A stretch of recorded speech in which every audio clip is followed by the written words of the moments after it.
Bismillahirrahmanirrahim.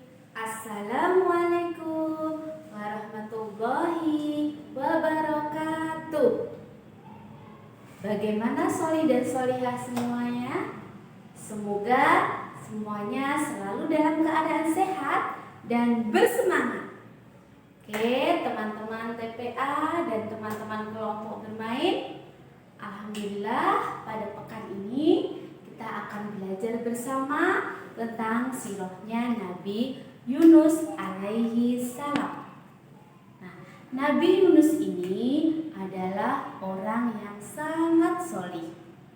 Dia adalah orang yang ahli ibadah dan juga tekun. Dia juga mengajak untuk menyembah Allah dan tidak menyembah berhala.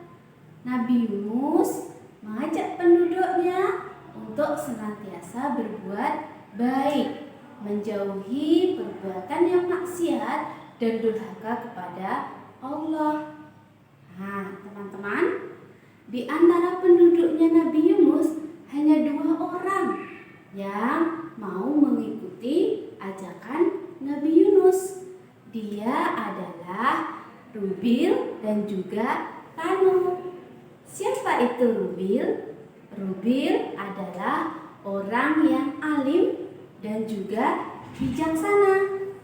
Sedangkan Tanu adalah orang yang tekun dan sederhana, teman-teman. Nah, Nabi Yunus ini mengatakan kepada kaumnya, jika dalam 40 hari penduduknya tidak ada yang mau mengikuti ajakan Nabi Yunus, akan didatangkan azab dari Allah. Tapi penduduk kaum Nabi Yunus tetap tidak ada yang mau mengikuti, Soli. Nah, mereka malah ada yang menunggu datangnya azab tersebut. Dan hal ini membuat Nabi Yunus berputus asa dan akhirnya Nabi Yunus pergi meninggalkan kaumnya. Nah, setelah 40 hari kemudian, tiba-tiba ketika pagi datang, itu suasana langit gelap. Tidak seperti pagi biasanya. Begitupun ketika siang, teman-teman. Cahaya kemerahan berkilauan. Hal ini membuat takut penduduk kaumnya Nabi Yunus. Kemudian mereka bingung mencari di mana Nabi Yunus, di mana Nabi Yunus. Mereka tetap tidak menemukan, dan hal ini membuat penduduk ini mengikuti ajaran Nabi Yunus dan juga bertobat memohon ampunan kepada Allah. Akhirnya Allah tidak jadi menurunkan azab kepada penduduk negeri tersebut. Kemudian apa yang terjadi, teman-teman, dengan Nabi Yunus? Nabi Yunus yang pergi tadi kemudian naik kapal yang besar.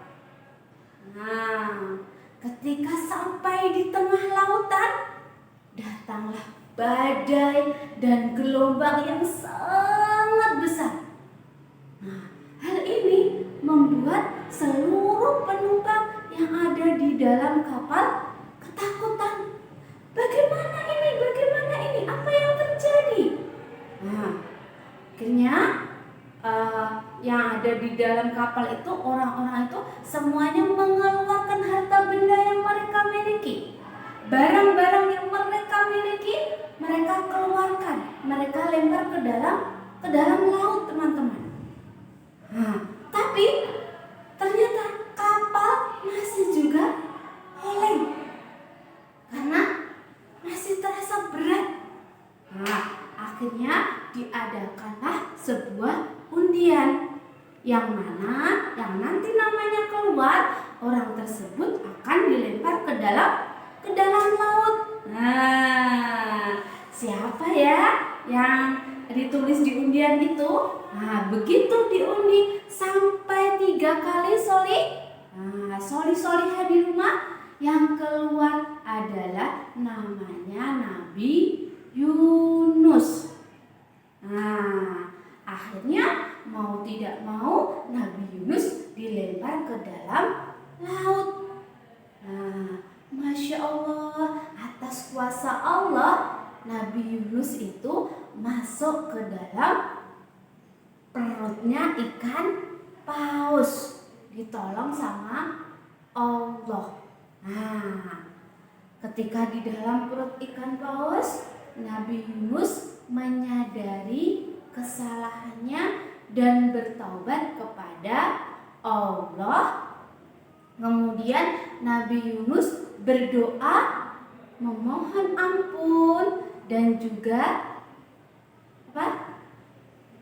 taubat kepada Allah, dan akhirnya Allah menolong Nabi Yunus dengan mengeluarkan Nabi Yunus ke pinggir laut Soli. Nah, setelah keluar dari perutnya ikan paus tadi, Nabi Yunus merasa lemas sekali badannya. Nah, setelah badannya mulai kuat, dia kembali ke kaumnya tadi, ke penduduknya tadi. Dan subhanallah, ternyata penduduknya, kaumnya Nabi Yunus sudah solih semuanya, sudah mau mengikuti ajaran-ajakan Nabi Yunus. Akhirnya Nabi Yunus dan seluruh penduduknya hidup dengan makmur, penuh dengan keberkahan. Ya, teman-teman semuanya, semoga kita semuanya bisa mengambil manfaat dari kisahnya Nabi Yunus. Ya, oke, cukup demikian dari Ustazah. Semoga bermanfaat. Wassalamualaikum warahmatullahi wabarakatuh.